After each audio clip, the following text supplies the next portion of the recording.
there guys! Today I am back with another crochet tutorial, and in this one we're going to learn how to make this.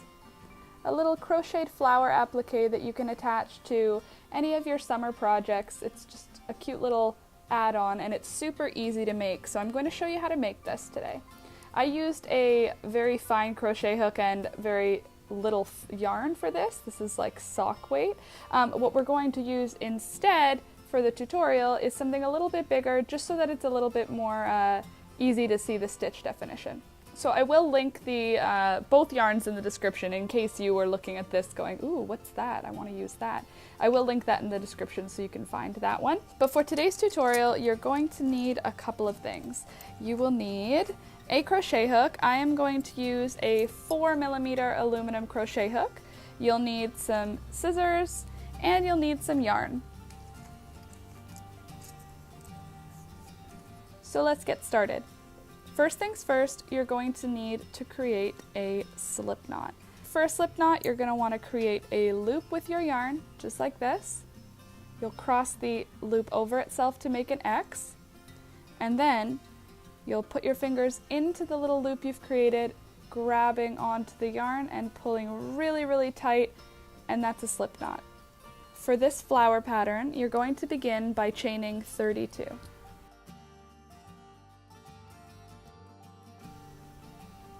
And 32.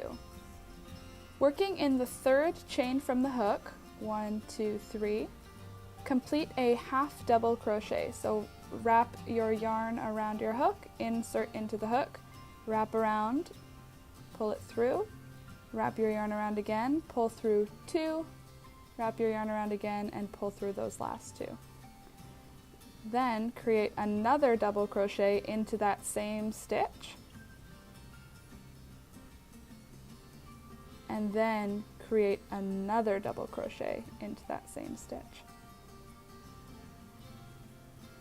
So you can see there's 4 double crochets now. We want one more, 5 double crochets. That chain stitch, the 2 chains that we skipped, are going to act as 1 double crochet.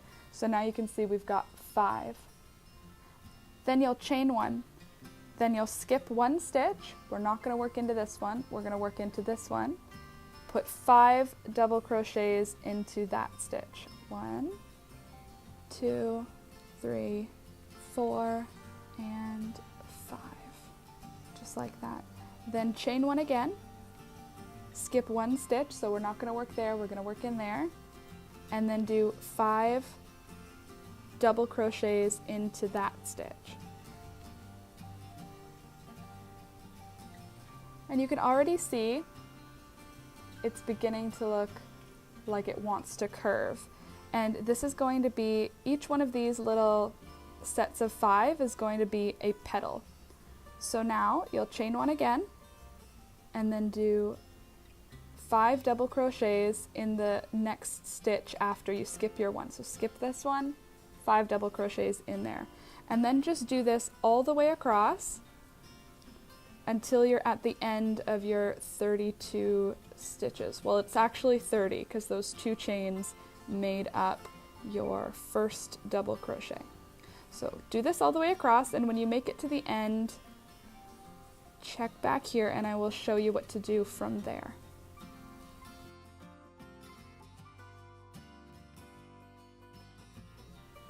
Alright, so I'm just finishing up my last petal now. Finishing my last 2 double crochets into that end. And 5. Cool. What you do from here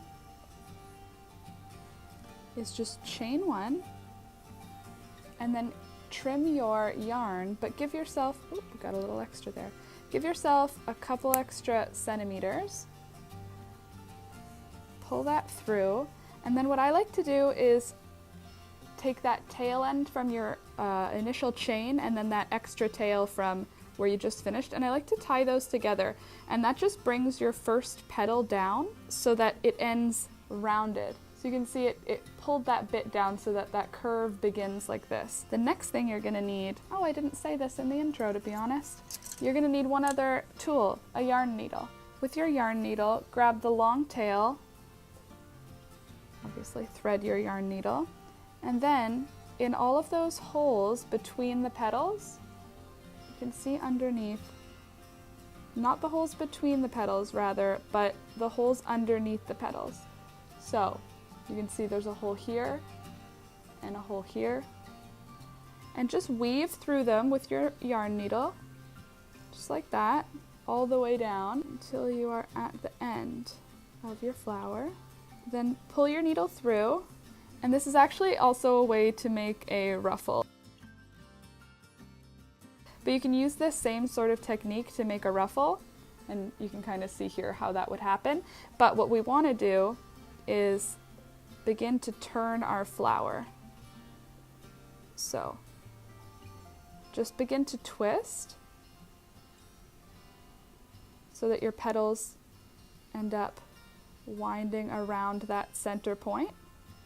Definitely you have the opportunity here to make it nice and tight like a rose. You can make it wavy and wobbly like a carnation. It's really up to you, but this simple flower pattern lets you kind of decide how you want the flower to come out in the end.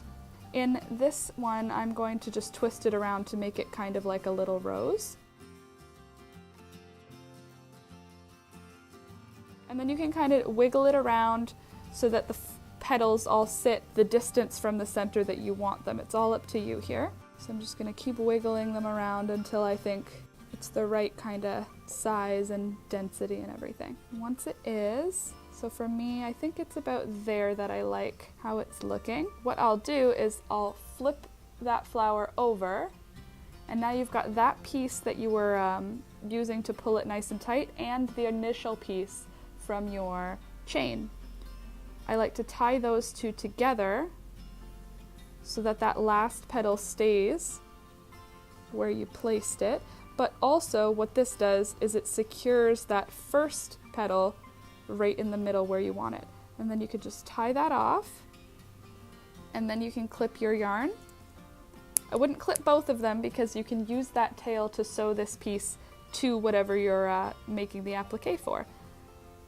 And that's it. It's this easy peasy little flower. It's so cute, and you could put it onto anything. You put it on a little headband, you could put it on your clothes. If you make your like a sweater or something, you could make a few of these and sort of decorate your item with it. And if you wash it, they shrink down just a little bit and get just a little bit tighter like this and end up these super cute sort of rosy carnations, and you can make them in a whole bunch of different colors, and then you could even make a bouquet out of them. That's it, this super easy, really simple, super quick flower tutorial. I hope you liked it. If you did, please let me know in the comments. Subscribe for more. I do put out a new video every Tuesday and Thursday, and there's tons coming out in the coming weeks that I'm already filmed, just have to be edited. So yeah, let me know, and thank you so much for watching, and we'll see you in the next one. Bye!